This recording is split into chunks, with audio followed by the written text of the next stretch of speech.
listening to The Adventuring Party, talking about gaming the Irish way.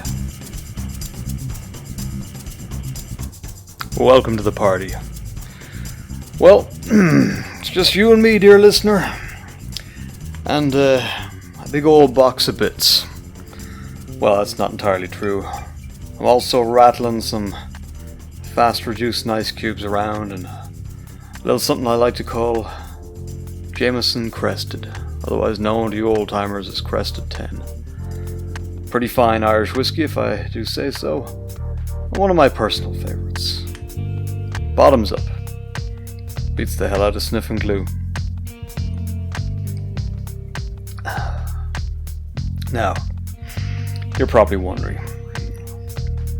why the hell is he drinking whiskey with ice in it? To which I say, mind your own damn beeswax. Every man's whiskey drinking, like every man, gamers, bits box, is basically a law unto itself. What's in there is your own damn business. What you do with it, well, that's what we all get to see. Tonight's episode is a collection, like a bits box, stuff you've gathered up that look damned useful. You'll probably find somewhere for it eventually. Stick it to something else, make something beautiful. So, just to get us off on the right note, I've asked along one Conrad Kinch, who you'll be familiar with if you've listened to the show before. His particular predilection being all things plastic. In this case, some very fine miniatures from War Games Atlantic. Let's see what we've got.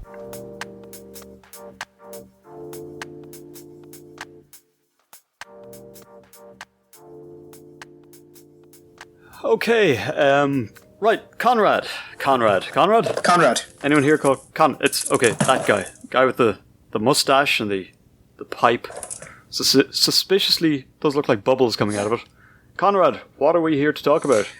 We are here to talk about the latest, and by latest I mean first, and by first I mean only, release in War Games Atlantic Blood Oaths range, which is 28mm hard plastic miniatures aimed at the Dark Ages period. So it's called Blood Oaths, After Rome Falls, Who Will Conquer? And their first release for that is Dark Age Irish Warriors, which I reckon would be of interest to your listeners.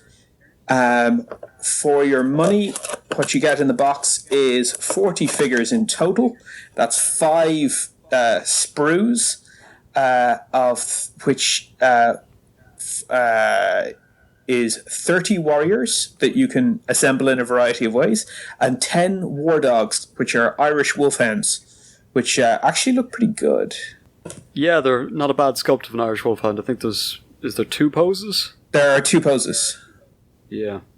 So it's 30 humans and 10 dags. Dags, as yes. I like to say here. Yeah, which is unusual enough, I suppose, for a model set. You get a lot of animals. Yeah. Unless it's cavalry. Pretty much. Now they have done a variety of stuff over the last 2 years or so. So they do 28mm. That's sort of Warhammer scale, effectively, for those of you who aren't familiar with miniature sizing, and they are releasing only plastics. And so far they've done their classic fantasy range, their Death Fields, which is effectively not 40k range, First Empires, which is Ancients, so sort of Alexander the Great, Romans, that sort of stuff, Great War, Blood Oaths, which we're going to discuss today, and Imperial Conquests, which is sort of 19th century colonial. I'm just looking at the site. They've got giant spiders. They're all right with me. Their giant spiders are in the classic fantasy range, and I've only seen a sprue, but they are delightful.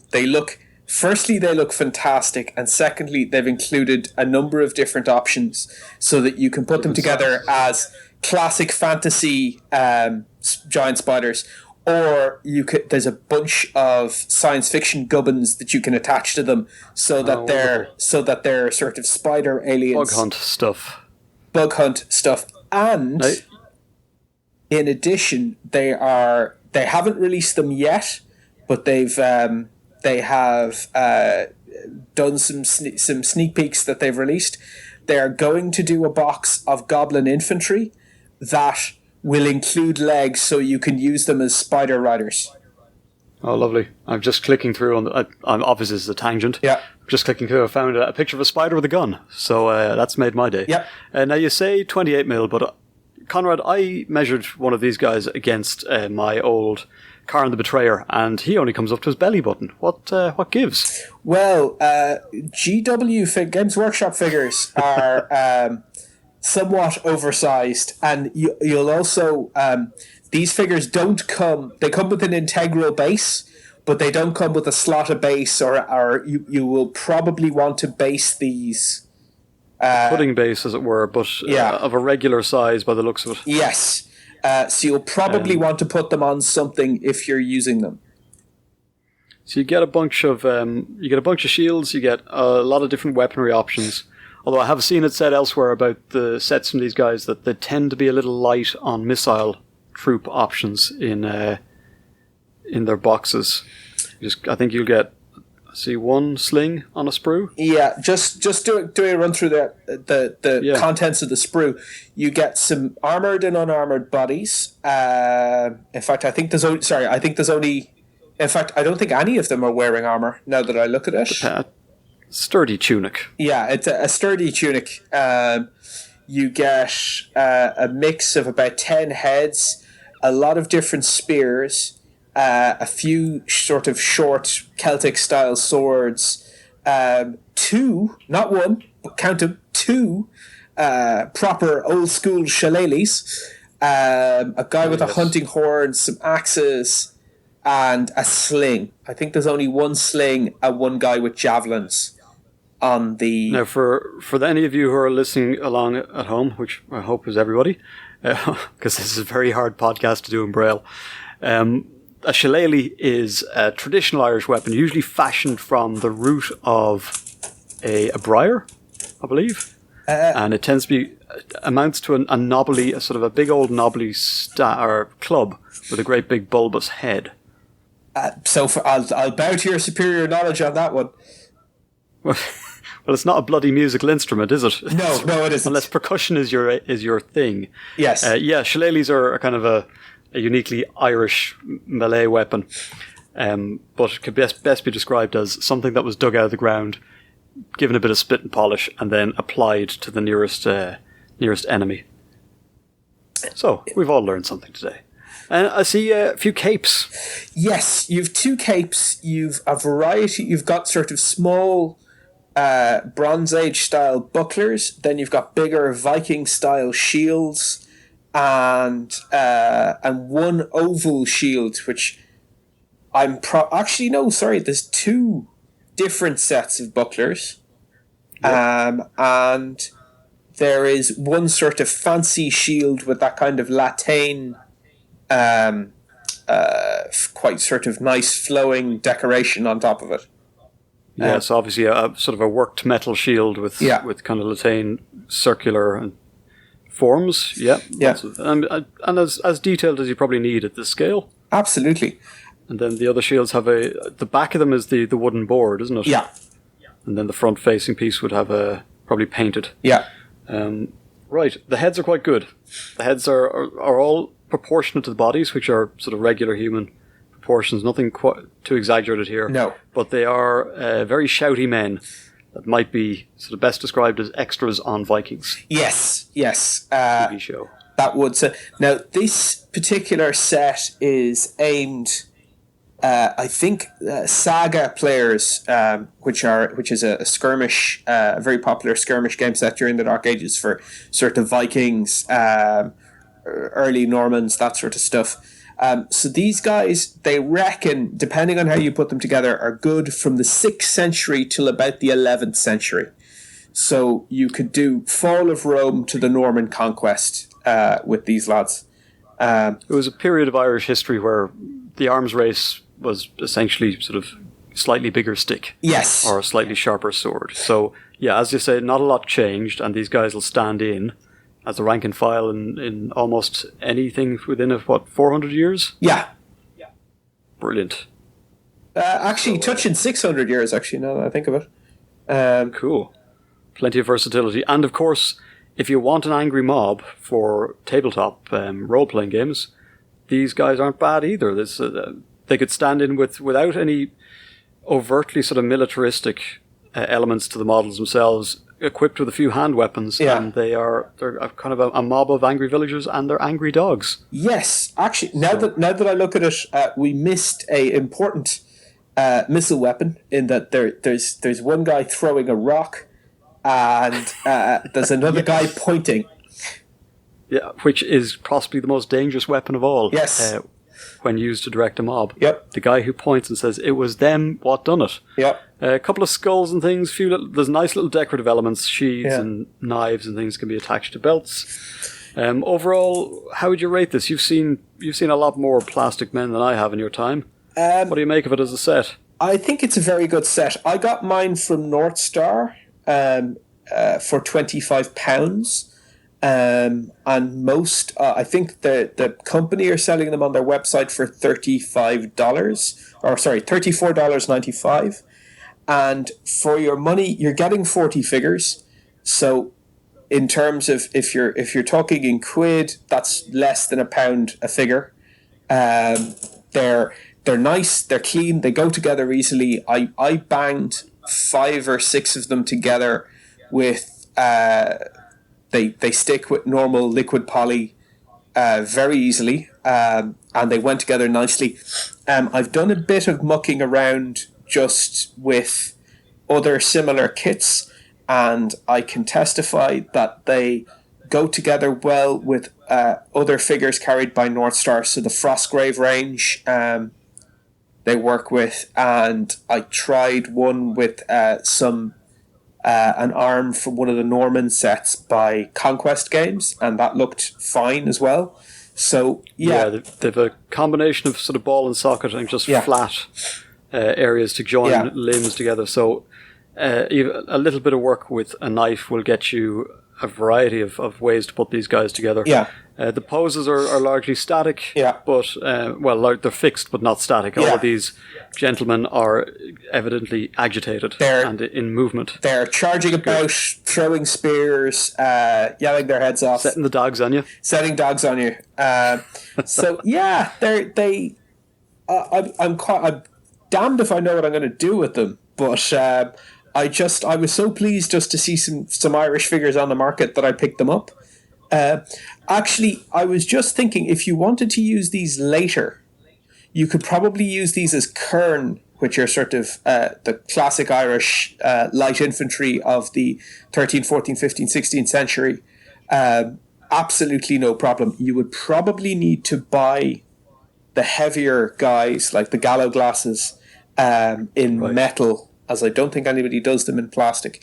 But if you needed Irish mercenaries, if you needed light infantry for a later period, these guys would do very well. By the way, if anybody is looking for a set of nice gallow glasses, Antediluvian Miniatures do an exceptional set, which are well worth your time if you're interested. Okay. Well, that's War Games Atlantic. Mm-hmm. It's the Dark Age Irish. Mm-hmm.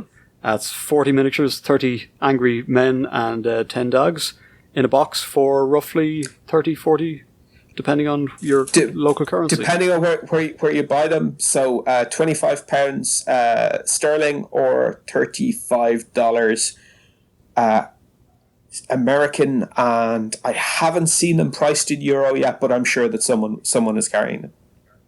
Somewhere in between. Okay, Conrad, thank you very much. You're very welcome. Hopefully we'll talk to you soon. If you come across any more plastic crack, do let us know, and we'll have a look at them on the show. There will, of course, be links in the show notes, depending on where and when this appears, and we'll throw in a few pictures as well, so you can play along at home. Excellent. All right, Conrad, thank you. Thank you very much. Talk to you soon. Bye-bye. Thank you indeed, Conrad. Conrad's my go-to guy for all things historical. And us being an Irish podcast, figured covering some of these bad old boys would fit the bill for our first bit out of the bits box. I'm more of a terrain guy myself. I like building little trees and little ruins and little industrial complexes. The backdrop against which all of this drama, high passion, and hilarity plays out. That's me. Laid back background guy. Just ask anyone who knows me. See what they say. Anyway, if I'm laid back, my next guest is pretty much horizontal, and he's into deep background. Xaosseed is one of probably the finest number crunchers and data scrapers I know. He can dig datum all damn day. So, he took it into his head to take a look at what the numbers say about D&D and what we really play when we turn off the opinion machines and start tacking down to hard stats. Let's join him and find out a little more.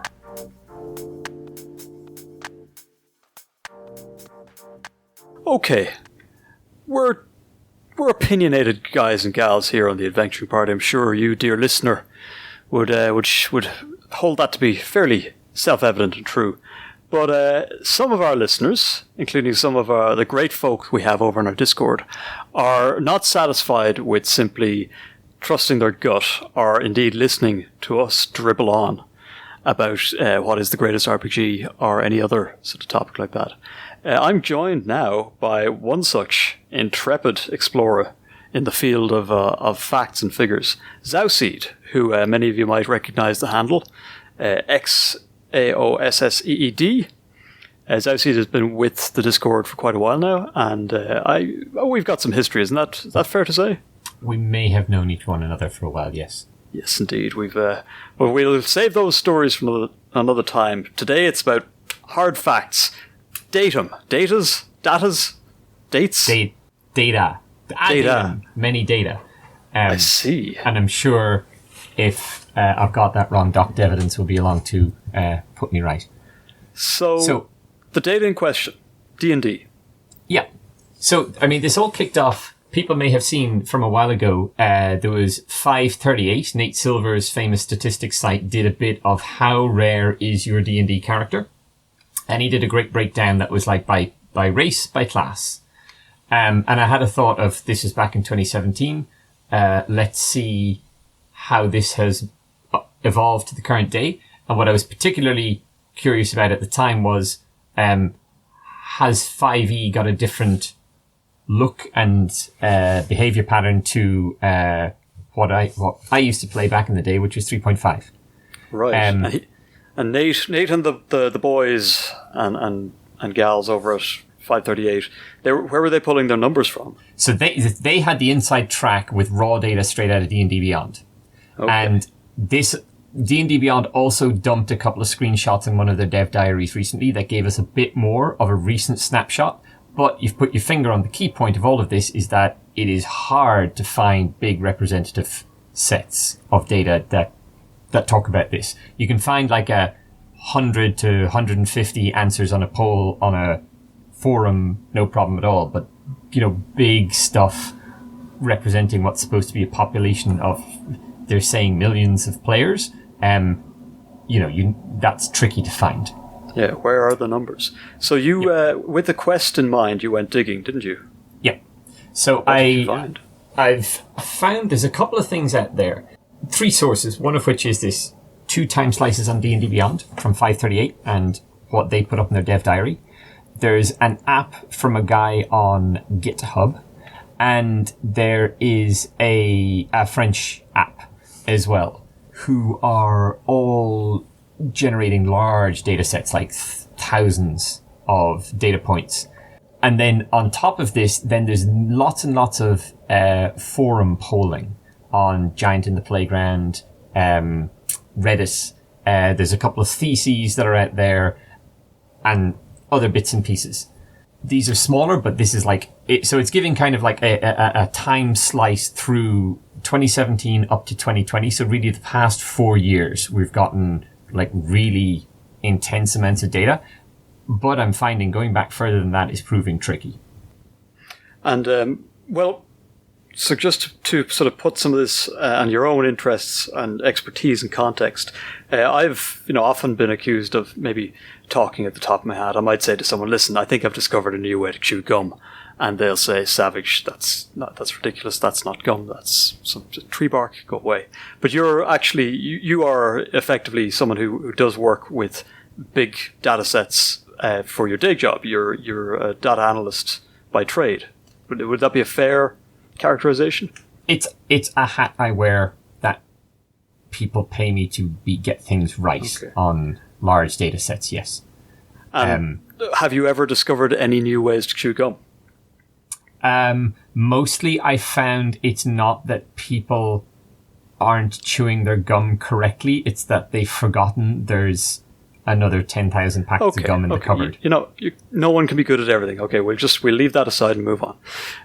So, I mean, what you're doing here is pretty impressive as well.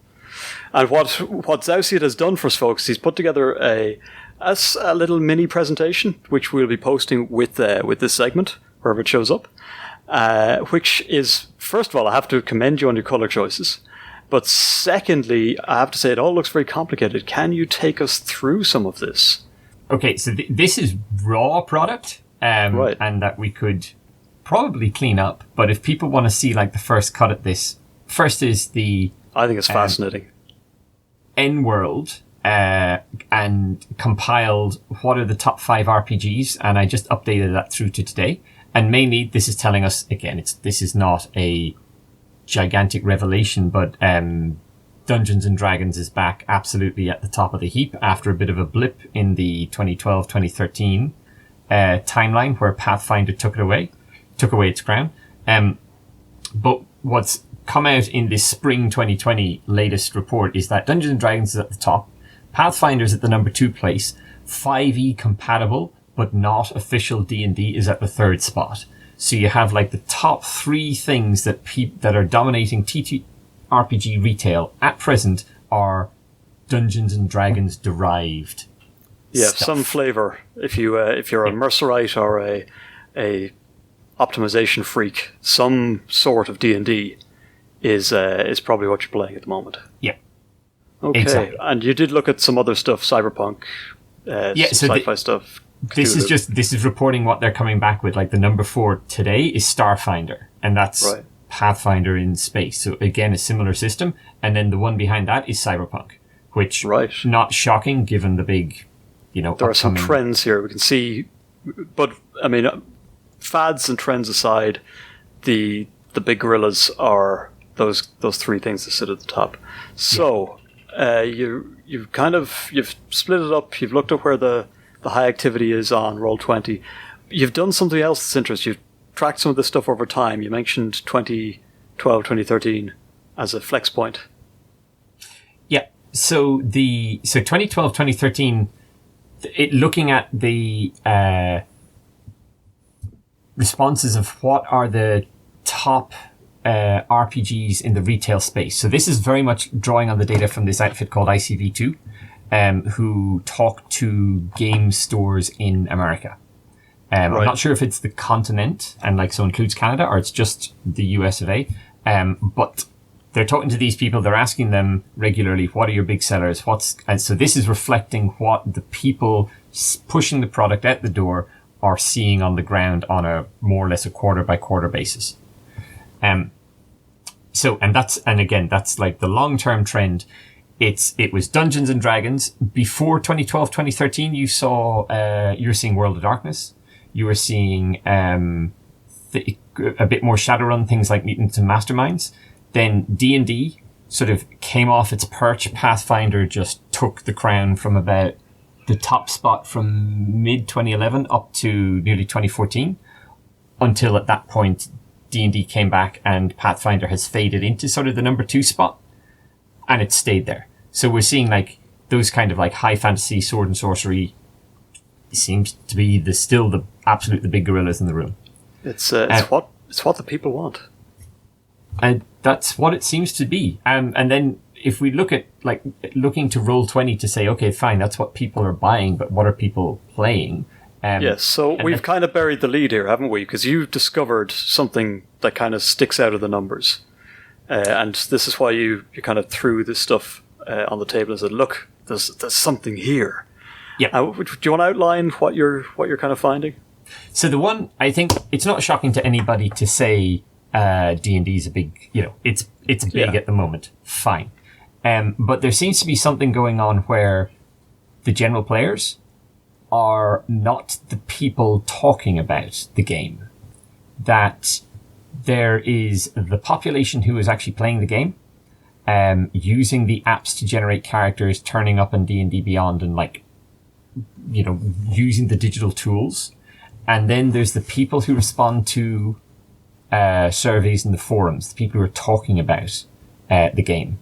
And just on using a test of what are the spread of character classes across all of those people, you see two like really clear patterns pop out. There's what I'm calling like the general player population, which is like D&D Beyond and the app users. So which is very much has this population of fighters that isn't present in the forum people. And in our last slide, you've outlined those roughly in red and orange to demonstrate that they belong together. And then counter to them is something very different. Yeah. So we seem to be seeing in the forum responses, and this is common across multiple forums like Giant in the Playground Games, looking at different parts of Reddit, and looking at thesis responses, which they got their numbers from Board Game Geek and some wargaming forums. You see this preponderance of magic user classes. They like clerics, wizards, warlocks. Big spike for warlock, which are kind of the sexy class that fourth ed, fifth ed have kind of pushed. And if I was going to do like a one-line interpretation of this, is like the people talking on the forums don't like their sort of direct in martial classes. The sort of, and the people who a lot of the general population are like, I want my plug and play fighter. Right. I want to play the game. Give me a sword and board. Let's go. So that is painstaking research, scouring of apps archives, queries and questionnaires, boiled down to a single line. I feel like there's a hell of a lot more on the bone here, Xaosseed, but unfortunately this bit is more or less done. So I just want to thank you for doing all this work. When you folks at home see this, you're going to really start to appreciate why this is a lot more than just two guys talking. Xaosseed is good at crunching numbers, and he presents his findings in a very interesting and informative way. The notes are there. People can recreate it if they want. Yeah, absolutely. But we're probably going to talk to you again at some point in the future. So thanks for coming on, and happy party. It's a pleasure. All right, take care. Let's talk to you soon. Well, there you have it, folks. The numbers don't lie. We might all jump on the internet and tell everybody our favorite class is fighter, and we want to play human, and we like to be as optimized as the next guy. But the reality is that it's a little weirder and a little wilder than that. Sometimes the people who are doing the most talking about gaming may not really be telling you the full story. And I guess as far as a bits box goes, that's quite enough jumbling from me. But yeah, I'd like you to stay with that thought. Gaming, the internet coverage of gaming, tends to be a lot of folks like me.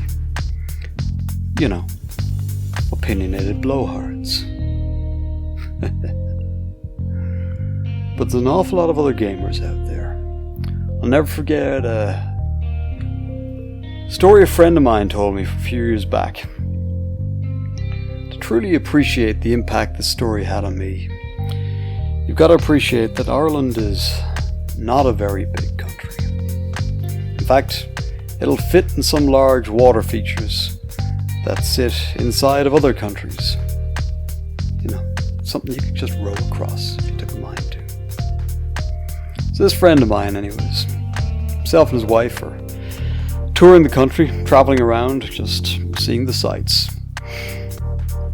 Both avid gamers with a rainbow, a constellation of interests.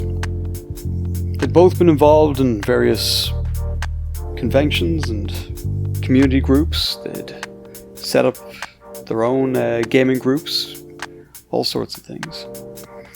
And my friend, he's telling me about how he's driving down this backcountry road, middle of nowhere, somewhere out west. And he comes across this little hall. There's a sign out. It says such and such group of war gamers inside. So he and his wife, they can't resist. He pulls up, parks the car, hops out and wanders in. It's a Saturday or a Sunday, sun is shining, you know.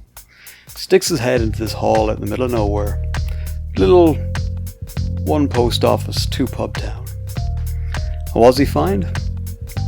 Oh, he says maybe a couple of dozen war gamers going at it.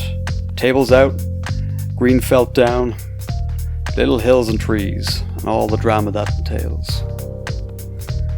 And he says to me, Savage, I had no reason to expect that these people were here. Never heard of them. They'd never heard of me. This small little country of ours. Hell, one or two of them had never even heard of a gaming convention or a war games tournament.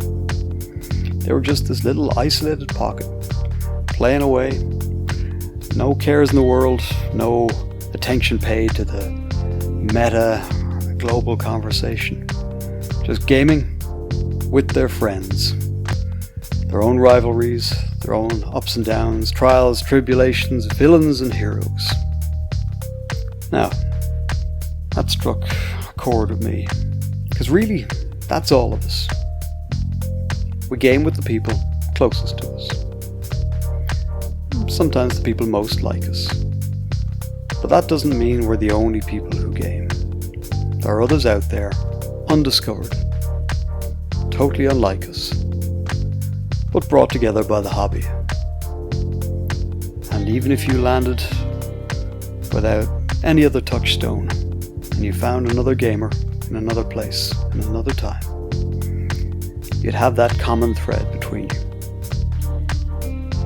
So, to all you out there tonight, singly and in groups, gaming away on that thing that gives you joy, whatever corner of the hobby you occupy and love,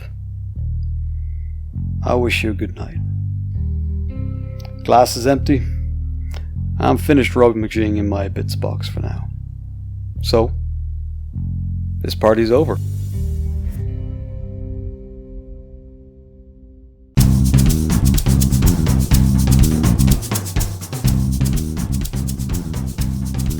Thank you for listening to The Adventuring Party.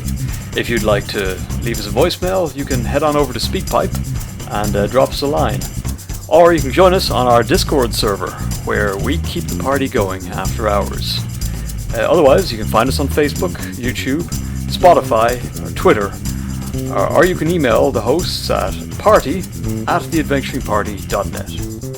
The Adventuring Party is released under a Creative Commons Attribution Non-Commercial Share-alike version 3 license, but you probably knew that already.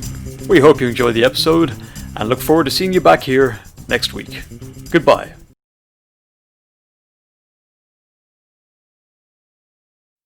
So I'm not going to put an intro on this. I'll probably record one later because I'm going to put all these together into a bits box episode. Okay. Which is my cute way of saying all this shit's unrelated. Let's stick it together and see what happens. A cheesy clip show from now until the time the adventuring party becomes unprofitable. Yeah.